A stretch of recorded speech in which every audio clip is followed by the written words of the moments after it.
రామకృష్ణ కవి కాశీయాత్ర. ఆనాటితో రాయలవారికి రామకృష్ణ కవి అత్యంత ఆప్తులలో ఒకడిగా మారిపోయాడు. తన ఆలోచనలు గాని చర్యలు గాని విమర్శించగల హక్కు సాహసం ఒక్క రామకృష్ణునికే ఉన్నాయని సభాముఖంగా ఉన్నాయని ప్రకటిస్తూ తాను అంగీకరించినట్లుగా తప్పుకొక 100 వరహాల చొప్పున ఏకమొత్తంగా 10,000 వరహాలు అనగా 100 దోషాలకు లెక్కగట్టి ఇవ్వడమే కాక స్వయంగా తన కంఠంలోంచి ముత్యాలహారాన్ని తీసి రామకృష్ణుని గళానికి అలంకరించి హక్కును చేర్చుకున్నాడు. ఆ సభలోనే ఉన్న తాతాచార్యుల ముఖం వెలవెలబోవడం ఆ కీలక తరుణంలో సైతం రామకృష్ణుని దృష్టిని దాటిపోలేదు.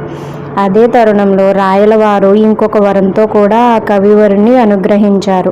తన అంతరంగిక పరివారంలోకి రామకృష్ణ కవినొకరిని తీసుకుంటున్నట్టు అతడు యథేచ్ఛగా ఏ సమయంలోనైనా రాచనగరిలోని సమస్త ప్రదేశాలకు అనగా తన అంతఃపుర అభ్యంతర మందిరాది ప్రదేశాలకు సైతం ఏ అడ్డు లేకుండా రావచ్చునని సెలవిచ్చారు. అరుదైన ఈ గౌరవం వేళ్ల మీద లెక్కింపదగిన అతి కొద్ది మంది పెద్దనాది ప్రముఖులకే దక్కింది. తాతాచార్యుల ముఖం మాడిపోవడానికి ఇది మరింత కారణమైంది. ఒకప్పుడు రాయలవారికి పండితులతో సహా కాశీయాత్ర చేయాలన్న కోరిక ఉదయించింది. రాయలవారితో కలిసి వెళ్ళి కాశీ విశ్వనాథుని దర్శనం చేసుకోగల మహద్భాగ్యం తమకు లభించినందువల్ల విశేష గౌరవాలేమీ పొందని మామూలు దర్బారు పండితులకు అదో గొప్ప విశిష్టమైన అనుభూతి కలిగించింది. తన అంతరంగికుల్లోనే అగ్రగణ్యుల సరసన నిలబడిన తిమ్మరసుకు రాజ్యభారం అప్పగించి సహాయకునిగా రామకృష్ణుని నియమించి రాయలవారు నిశ్చింతగా గంగా నది స్నాన పుణ్య సముపార్జన నిమిత్తం పండిత బృందంతో సహా బయలుదేరి వెళ్ళారు. రాయలవారికి కాశీరాజు ఎదురేగి ఘన స్వాగత సత్కారాలు వారి బృందానికి అఖండ మర్యాదలు జరిపించాడు.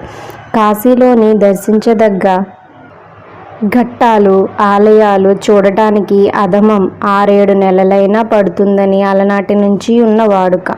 ఎటు ఇంత దూరం వచ్చినందున తీరిగ్గా అన్నీ చూశాకనే వెళ్ళడానికి నిశ్చయించుకున్న రాయలవారు అదే విషయం రాజధానికి వర్తమానం పంపారు.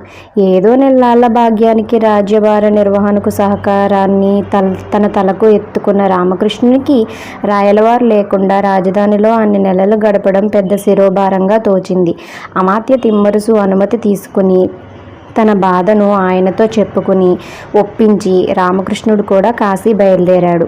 నేరుగా తన ప్రభువు రాయలవారిని దర్శించి నాకు నా ప్రభువే ప్రత్యక్ష దైవం, విశ్వనాథుడైన తరువాతనే అని నొక్కి వక్కానించి ఆయనకు ఆనందం కలిగించాడు.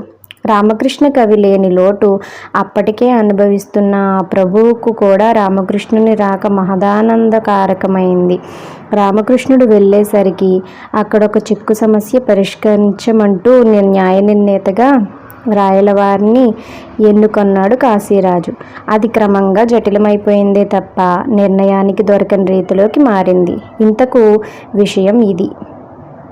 ఇంతకీ ఆ విషయం ఏమై ఉంటుందో తెలుసుకోవాలంటే నెక్స్ట్ వీడియో కోసం వెయిట్ చేయండి. Until then bye bye.